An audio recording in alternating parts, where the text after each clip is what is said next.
Bienvenue chez les monstres ordinaires, 22 nouvelles qui décrivent la rencontre entre un bourreau et sa victime. 11 nouvelles se passent dans le passé, 11 autres se déroulent dans le présent. Elles ne finissent pas toujours mal, mais en général c'est le cas. La fille de la cafette. Nous sommes dans le présent, nous sommes dans le monde de l'industrie.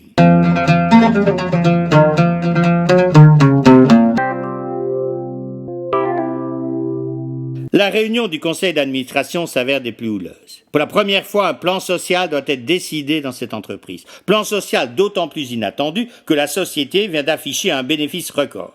Mais la décision vient des USA et il faut l'appliquer. Barnabé arrivé, 30 ans, diplômé d'une des plus grandes écoles de commerce, est le seul à ne pas être choqué. Tous les autres, habitués au confort social, vocifèrent. Le PDG, dont le destin dépend de sa capacité à faire passer la pilule, a beau déclamer sur tous les tons qui ne sont pas là pour décider mais pour appliquer, il a un mal fou à obtenir la parole. Décidément, les gens d'ici n'arrivent pas à se faire à l'idée que les fonds de pension dirigent leur destin. Bien sûr, quand il s'agit de théoriser, il n'y a aucun problème, mais dès qu'il est question de passer à la pratique, il n'y a plus personne. Pourtant, lorsqu'il leur a annoncé l'augmentation du capital, ils avaient tous applaudi. On est prêt à accepter le fric, mais on refuse à ceux qui le donnent le droit de prendre des décisions. Comment va-t-on expliquer ça à la presse, demande un responsable de département. Nous n'avons aucune explication à donner, ce n'est pas elle qui détient le capital. Mais ici, on n'a jamais agi ainsi. C'est vrai. Depuis toujours dans ce pays, les décisions dépendent soit de l'État, soit d'un patron bien précis. Dans tous les cas, le bouc émissaire était facile à désigner. Maintenant, les choses ont changé et son boulot est de le leur faire admettre. Il se rend vite compte que ce qui gêne ces directeurs, c'est l'opinion que leur personnel va se faire d'eux, être mal vu. Voilà ce qu'ils ne peuvent supporter. On leur a tellement appris à améliorer leur image qu'ils sont incapables d'endurer la haine. Bien sûr, annoncer à une personne qu'on côtoie depuis 20 ans qu'on a pris la décision de la virer n'est pas facile. Mais si les fonds de pension quittent le groupe, c'est tout le monde qui se retrouvera sur le carreau. De plus, s'ils se montrent capables de prendre des décisions pénibles dans un pays réputé pour son opposition aux lois du marché, ils marqueront des points. Ils rassureront leurs investisseurs et en attireront d'autres. À terme, tout le monde en profitera. Comment leur faire comprendre que le marché n'est pas méchant, mais qu'il suit naturellement son chemin? Ce serait inutile, en théorie, ils sont tous d'accord. Il remarque alors un jeune directeur qui reste étrangement silencieux. Que peut-il bien penser? Barnabé pense à son père lorsqu'il regarde ses collègues. Lui aussi aurait refusé. C'est d'ailleurs la raison pour laquelle on l'a licencié. Il le revoit racontant à sa famille « Ils peuvent me virer, je dirai non ». Le pire est que son licenciement diminua tellement la masse salariale de la succursale qu'il dirigeait qu'il fut le seul à devoir dégager.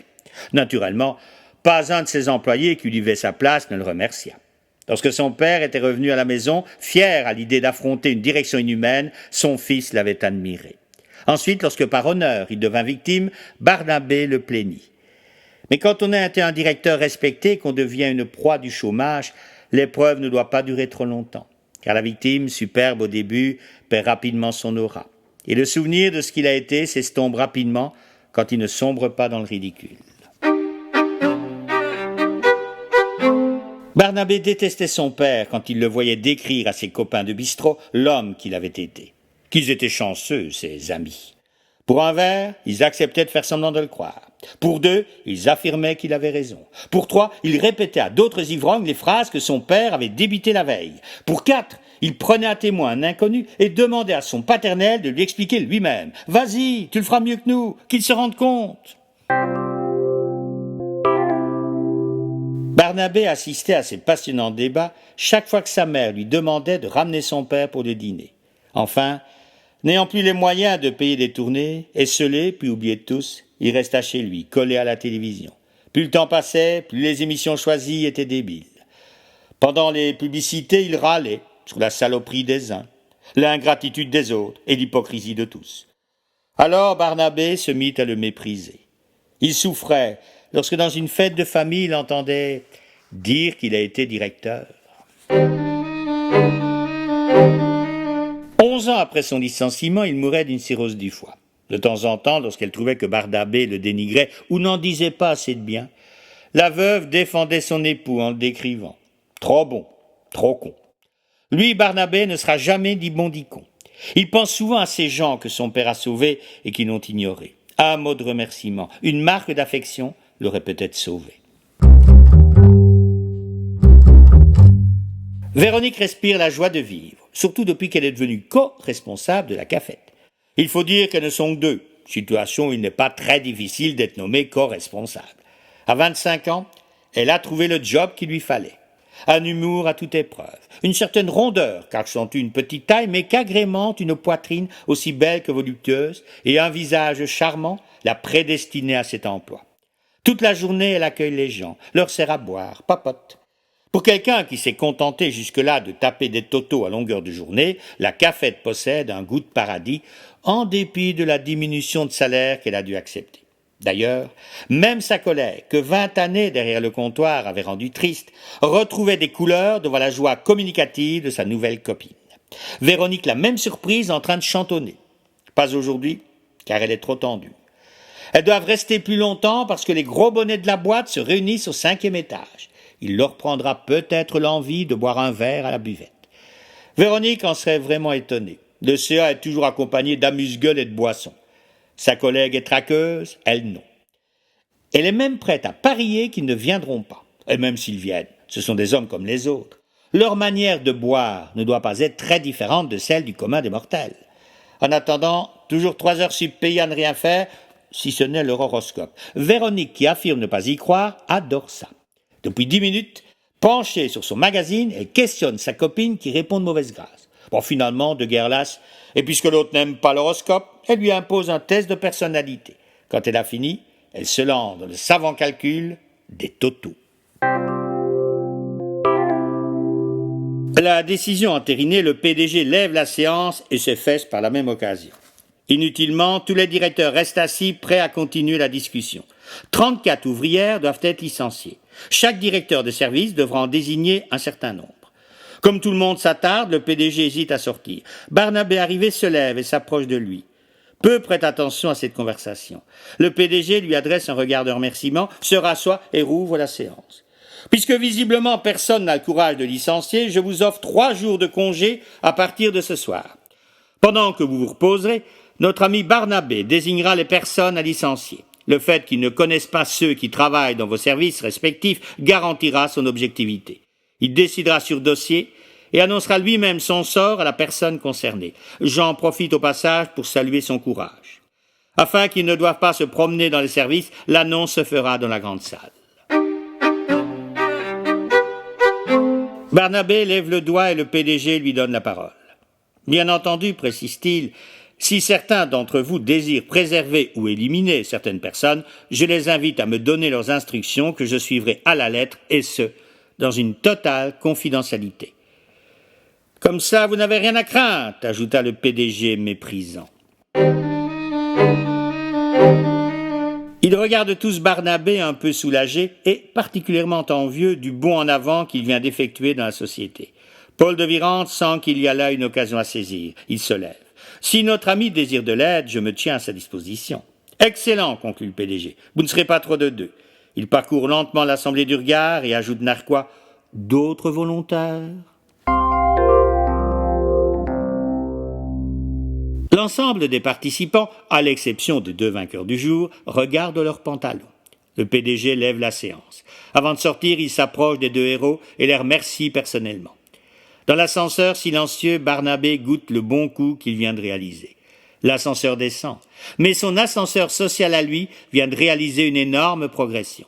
Son seul regret, ne pouvoir jurer que son père serait fier de lui. Il le sait, ce ne serait pas le cas.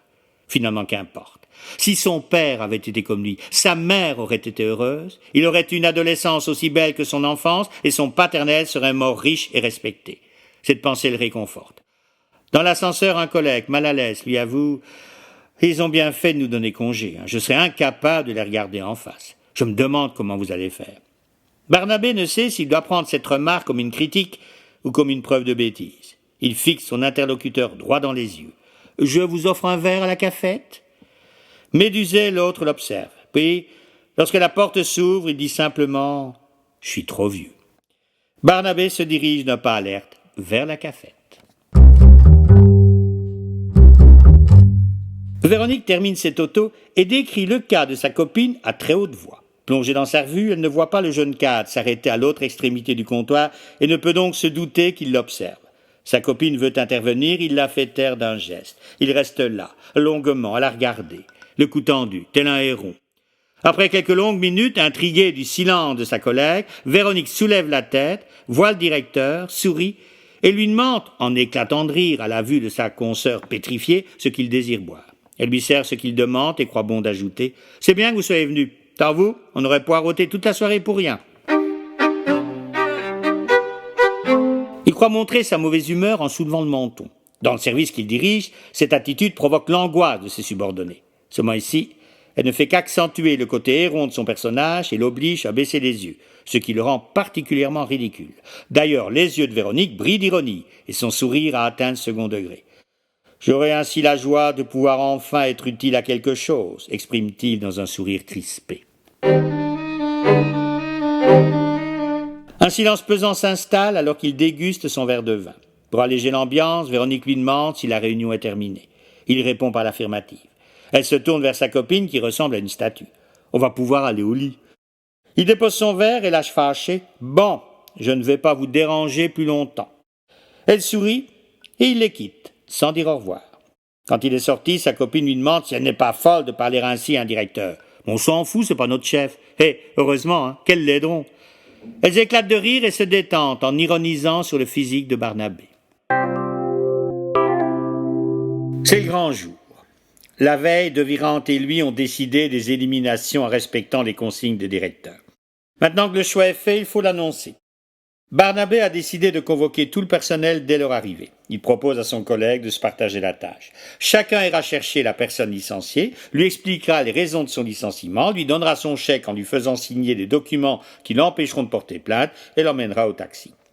Si on compte un quart d'heure par personne, les 34 licenciements devraient être expédiés avant 13 heures.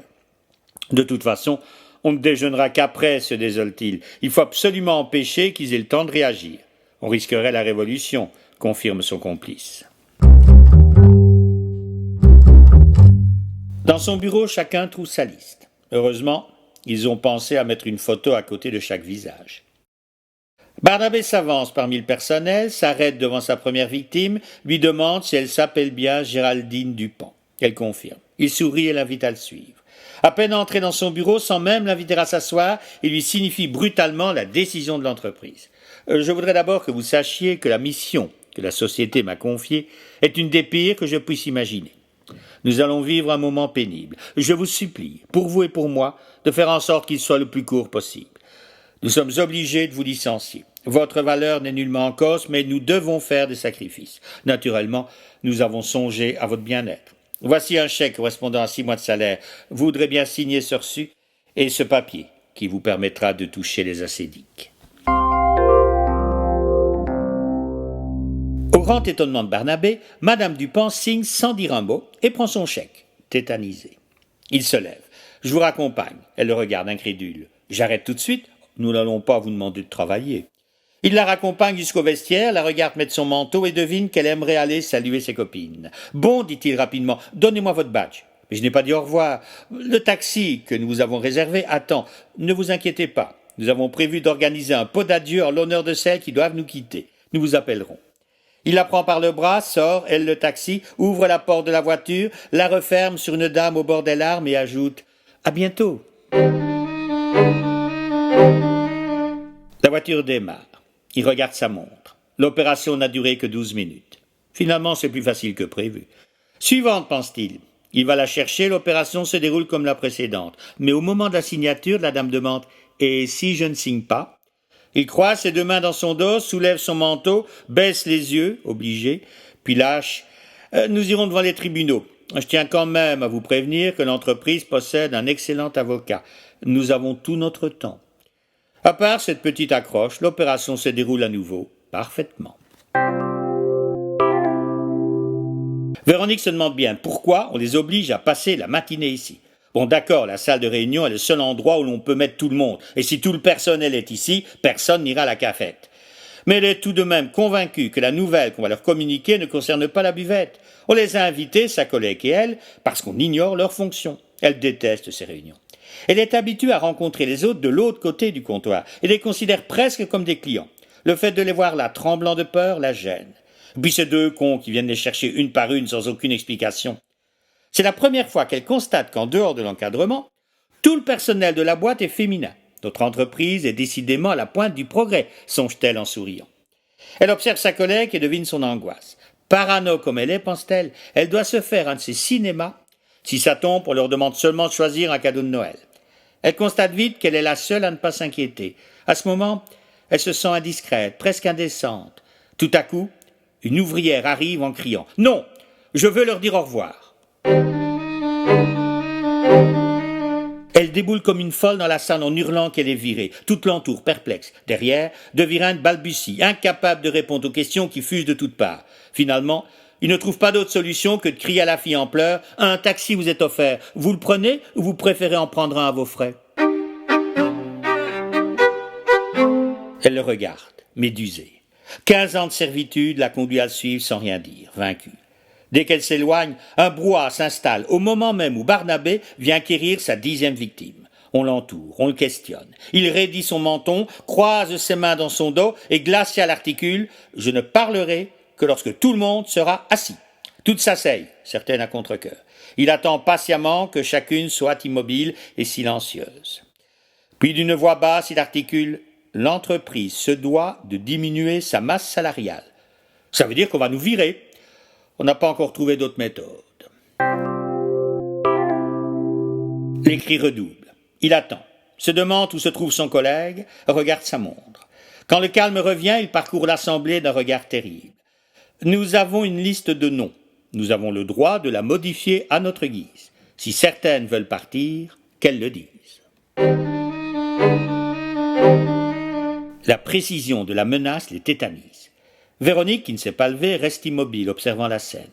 Elle le voit s'approcher d'une dame qui cherche du regard une aide. En vain, personne n'ose la regarder. Véronique constate le soulagement malsain qui entoure la victime. Le regard absent, Barnabé l'invite à le suivre. Elle obéit, résignée, et, aussi bizarre que ça puisse paraître, momentanément soulagée de son angoisse.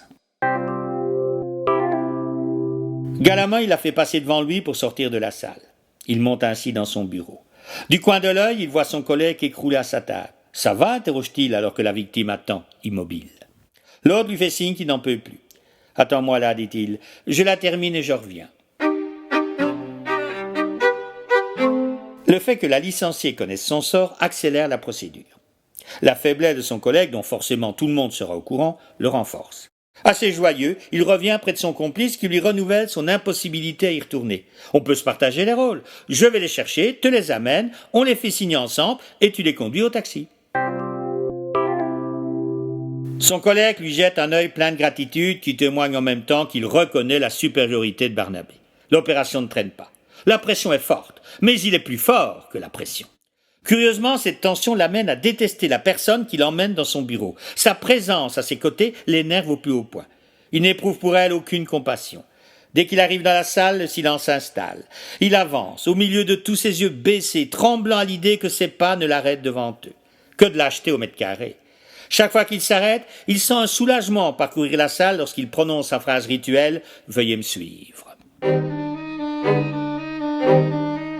Personne n'ose le regarder, sauf la fille du bar, qui ne le quitte pas des yeux une seconde.